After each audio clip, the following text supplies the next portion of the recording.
I'll never forget the night my life changed forever. I was standing in our backyard, surrounded by the people I loved, when my husband, Ryan, said, "You're just being dramatic, Emily, you're not even a real artist." I felt a chill run down my spine as I watched him walk away, arm in arm with my sister, Olivia. Let me rewind a bit. We were at our family dinner, celebrating my parents' anniversary.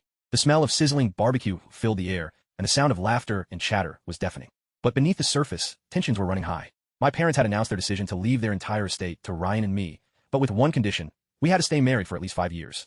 I had been struggling to come to terms with this, feeling like I was being trapped in a loveless marriage. And then, I discovered Ryan's secret. He had been embezzling funds from our joint business, and Olivia was his accomplice. I felt like my whole world had been turned upside down. But what they didn't know was that I had been secretly building a new business, one that would surpass our current venture in every way. And I had just received an offer from a prominent investor. As I watched Ryan and Olivia basking in their deceit, I knew it was time to make my move. The next day, I walked into our boardroom, where Ryan and Olivia were waiting, and I dropped the bombshell. "You're just being dramatic, Ryan. You're not even a real businessman," I said, quoting his exact words from the night before. The room fell silent, and I could see the fear in their eyes.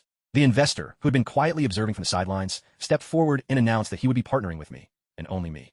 Ryan and Olivia were left with nothing, their scheme exposed and their reputations in tatters. As I walked out of that room, I felt a sense of satisfaction and peace. And I knew that I would never again let anyone dull my spark. The fire of betrayal had been ignited, but in the end, it was Ryan and Olivia who got burned. Now, I'm finally at peace, surrounded by the beauty of my newfound success.